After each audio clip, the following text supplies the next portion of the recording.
Clémentine Autain, Ne me libère pas, je m'en charge. 17 plaidoyers pour l'émancipation des femmes. Préface à la nouvelle édition. Depuis la première parution de cette anthologie sélective en faveur de l'émancipation des femmes, un événement planétaire a marqué nos consciences et nos réalités, la vague MeToo. Véritable déferlante, cette libération de la parole contre les violences faites aux femmes a constitué une rupture historique majeure. Nos sociétés ont été dérangées par ces révélations en chaîne qui exprimaient la banalité et l'impunité du harcèlement, des agressions sexuelles, du viol. Ce qu'ont impulsé les actrices d'Hollywood, c'est un gigantesque mouvement, un flot de témoignages d'anonymes sur les réseaux sociaux comme dans les conversations à la machine à café, en famille ou entre amis. Il a généré de multiples enquêtes journalistiques et une hausse des plaintes dans les commissariats. Jusqu'ici, le tabou était presque parfait. Les femmes restaient largement enfermées dans le silence par peur de ne pas être crues ou comprises, par l'effet de cette honte inversée qui retombe sur les victimes et non sur les auteurs de faits de violence, par conformité aussi avec une forme de bienséance. On ne parle pas de ces choses-là. Au XXe siècle, les droits des femmes furent arrachés par de puissants mouvements intellectuels, sociaux, politiques. Les femmes ont conquis des positions sociales, des statuts publics qui leur permettent aujourd'hui de parler plus haut, plus fort, plus nombreuses, des stars de cinéma aux caissières des hypermarchés, à visage enfin découvert. Avec MeToo, la porte de l'égalité et de la liberté a été poussée. Une nouvelle étape est franchie. Reconnaître les violences sexistes, les inscrire dans l'histoire des rapports sociaux entre les sexes, les sortir du silence, c'est poser l'acte préalable pour que les femmes cessent d'être des victimes réelles ou potentielles. C'est permettre le basculement vers une société émancipée de la vision historique du désir masculin comme nécessairement prédateur et du désir féminin comme définitivement passif. Car en matière de séduction et de sexualité, comme dans la société tout entière, l'égalité entre hommes et femmes est un mirage.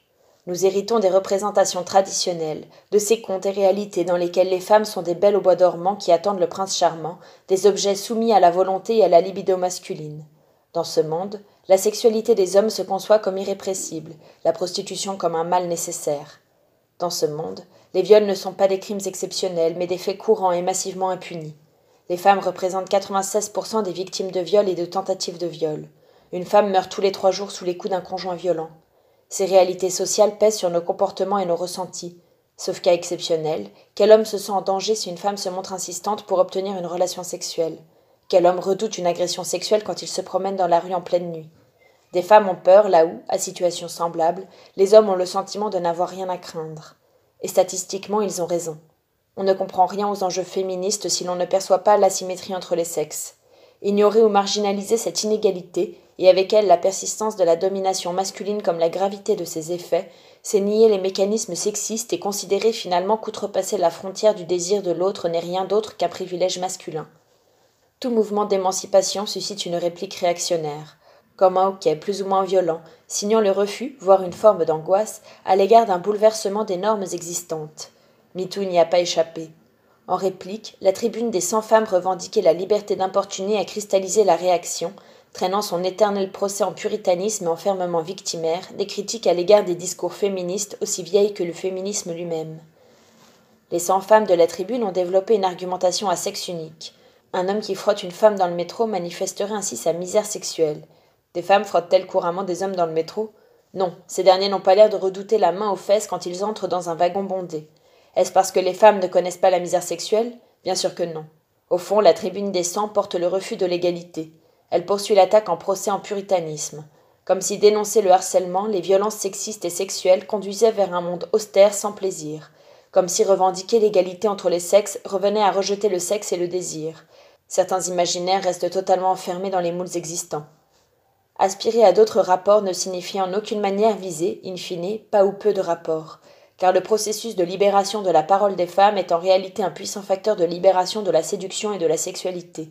Peut-être même le début du désir et du plaisir, leur entrée dans une nouvelle ère, un nouveau genre.